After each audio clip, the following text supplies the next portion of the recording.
Tang tang tang tang tang nono ne no no ne no no no. Ayo Pak Gremo. Lagi ngombe lah. Kok novel ki nek kene kondake gremo to? Utuh. Sing demung nika daleme nika Jaring daerah Ludaya mriko. Gremo malah penak kok, Pak. Nggih. Wong gradol ora payu pangan dhewe kok. Kudu sing negatif kuwi. Lho, lha napa gremo? Gremo iki tegese seger mergo iso momong karo kanca-kanca pengrawit liyane ngono. Gremo iki. Ya lagi iki lho Pak Cahya Kuntadi ngendika iki antarane manah karo anu kok ora padha iki lagi iki. Germo iki beliau pendak dina mengadakan gerakan moral. Wah, untuk kaum milenial supaya ora ninggalke budaya. Ya. Ngoten lho Pak. Ya toh. Nggih ngoten niku. Kita kan rombongan tutupe wirang to. Iya. Monggo Mbak Winong. Ya.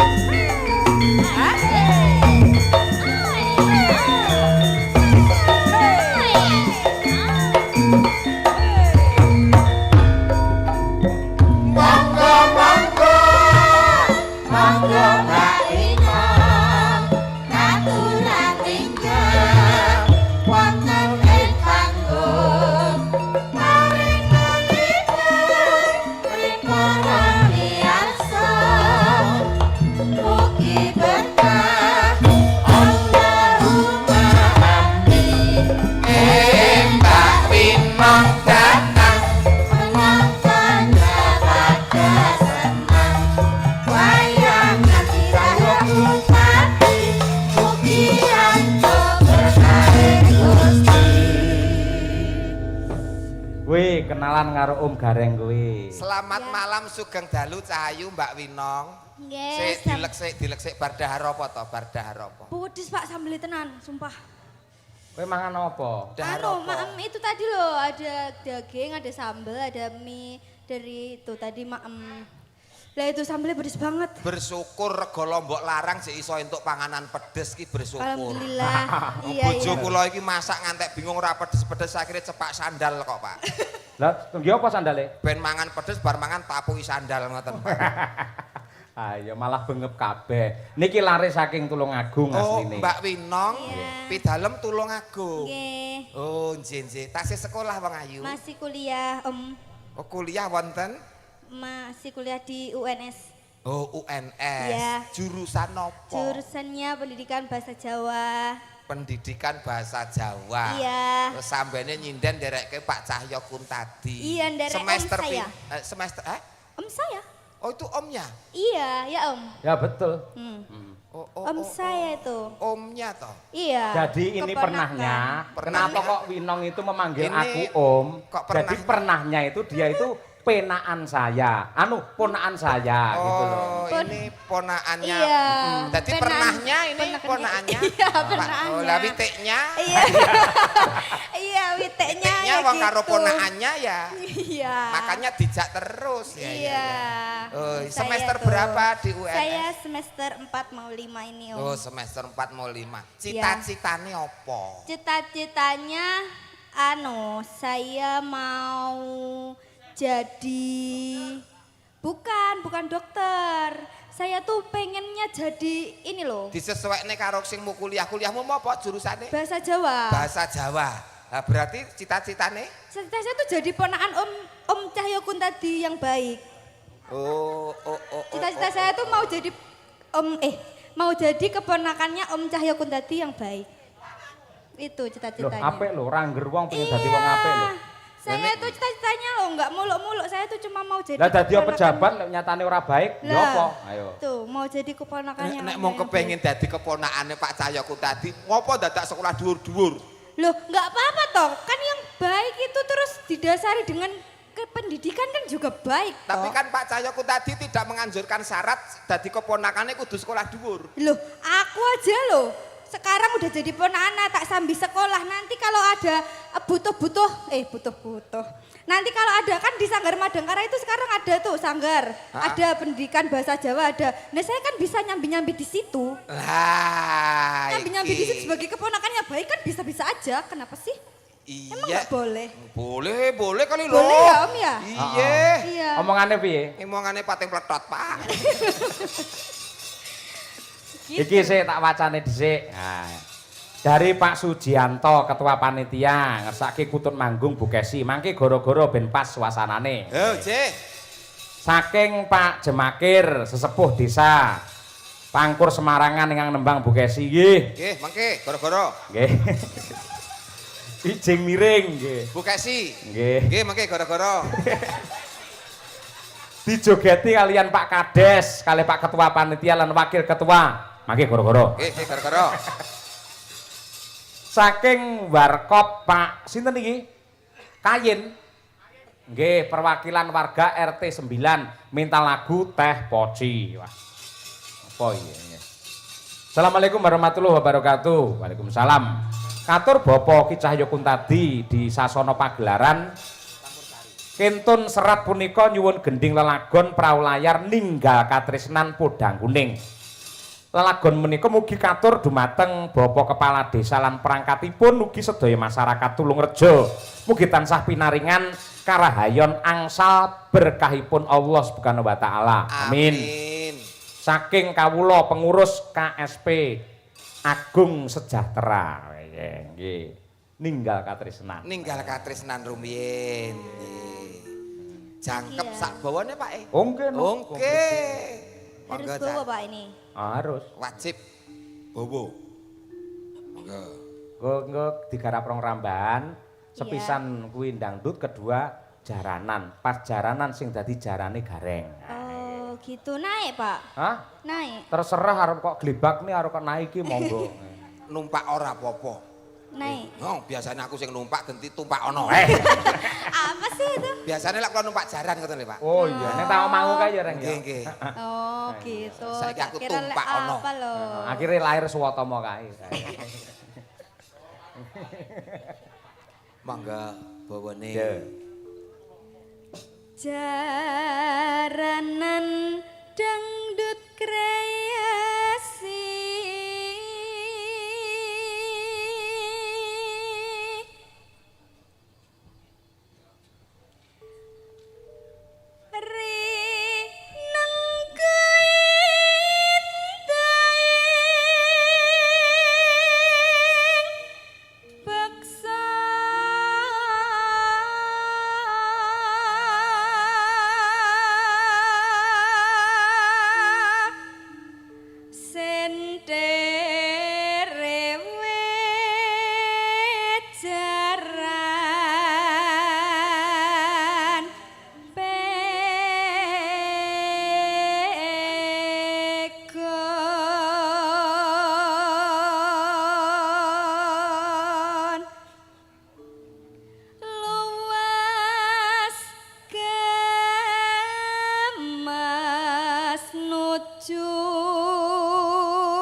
Pripun swantene pripun Mas Gareng? Wah, saestu sae, Pak.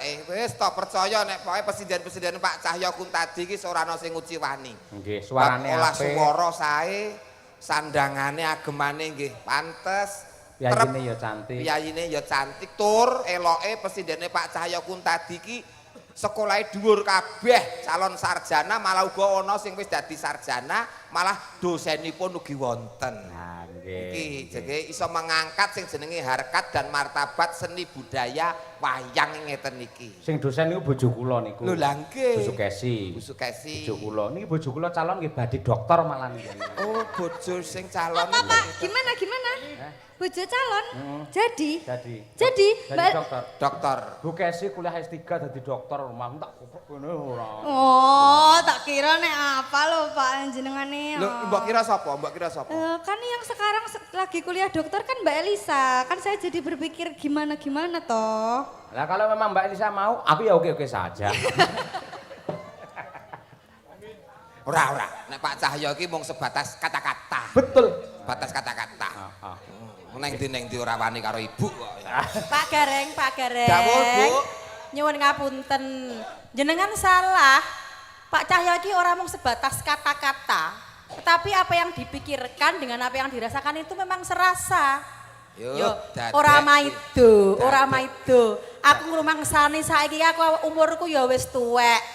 Umurku ya wis 47 ngladeni dhewe ya ora seroso mbiyen. Dadekke. Lah saiki ngerti sinden Elisa ayune kaya ngono. Ijik perawan, ijen urung duwe pacar. Sopo lho sing rakit danan? Ciluk ba. Jale lek wani rene ayo nyedak Elisa ayo. Halo Bu Kesi, I love you. Alah gombal amoh. Pret. Ora percaya. Lek wani tak tantang ayo rene. Nyedaki Elisa ayo. Enggak gelem aku. Salim ambek Elisa. Oh, biasanya dhek sing rene. Aku ki tenang, malah dhek sing agresif. Titenono, mulai rene mending ngejak salaman. Titenono. Pak. Oh, salaman tok ora wani ngambung. Kali ibu kok wedi ngene, Pak. Lah apa? Mas kali ibu wedi to? Wedi. Kula sangoni, Pak. Nggih graji gulumu kuwi. Gareng kok gawenane graji. Untuk antisipasi, Pak. Masa ora wani? Masa gak wani? Gak wani. Nyedaki Elisa, tenan? Gak wani. Lah ngopo ora wani? Aku ora wani karo sampeyan. Nduk awake dhewe rene. Timbane ning omah kok kepruk parut, ayo. Wis ben katok kuwi urusan keluarga. Lah nggih. Enggak loh tadi kok Bu Kesi bilangnya Apa? aku wis tuwek, wis ndak kuat ngono. Aku terus layak kok njaluk sing enom ngono. Lah jenengan nek kali Bu Kesi mboten nate mainan pakai pecut gini gitu, Pak? Mainan pakai pecut. Gak ra tau. Oh, enggak pernah. Biasane lilin langsung. Kowe mancing-mancing ponakan tak koprok lho kowe. Ayo terus ke bawane, Nduk. Terus ke bawane. Saurarane saiso-iso awake dhewe kudune nyidem hawa panas supaya ini dadi adem tentrem kok. Ayo, Malah kon nganggo pecut barang. Kan saya tanya toh.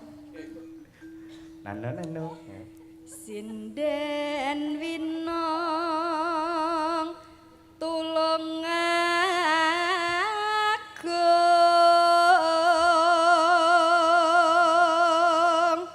Nano.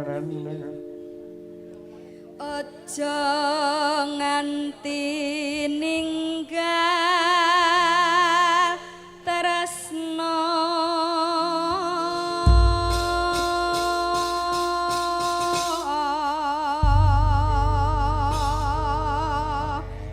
Ninggal katresnan Pak E. Nggih, leres Pak Gareng. Niki karawitanipun ngesti budaya sanes Madangkara. Oh, ngoten sih. Karawitane Mbah Sukron Suwondo. Ah, cocok niki kolaborasi. Mergi Mbah Sukron rumiyin asring mayang teng daerah Dono Mulya mriki. Nggih. Pancen dikersake panitia ngoten. Mangke pengrawite Mbah Sukron mawon nggih. Dipek angsare. Nah iya ngono kuwi. Sae.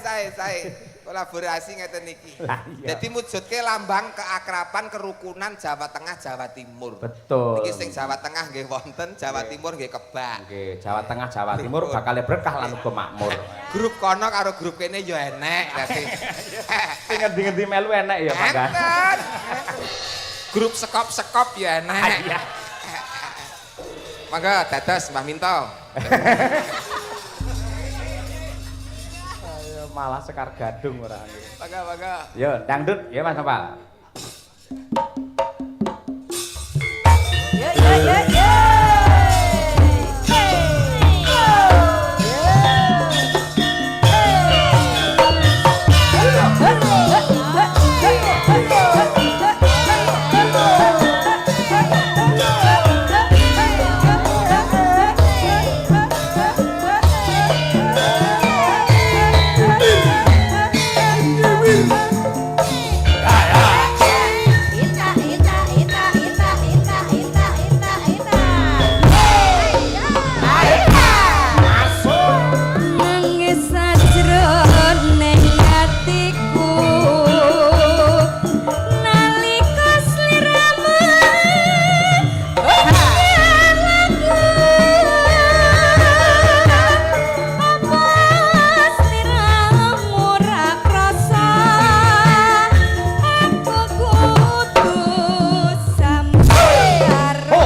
Alungan. Yo.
Nyedak reng nyedak.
Luar biasa ponakanku iki ya. Jogete piye? Jogete wis ngasak. Terima kasih ya. Kok ngasak piye? Apik ning ngasak, Pak. Ora nonton kanca kok dipecuti tenan ya, Pak niki. Lho pancen ben menjiwai ngono kuwi. Mboten menjiwai ketes 3 dina sing ngincim kula niku.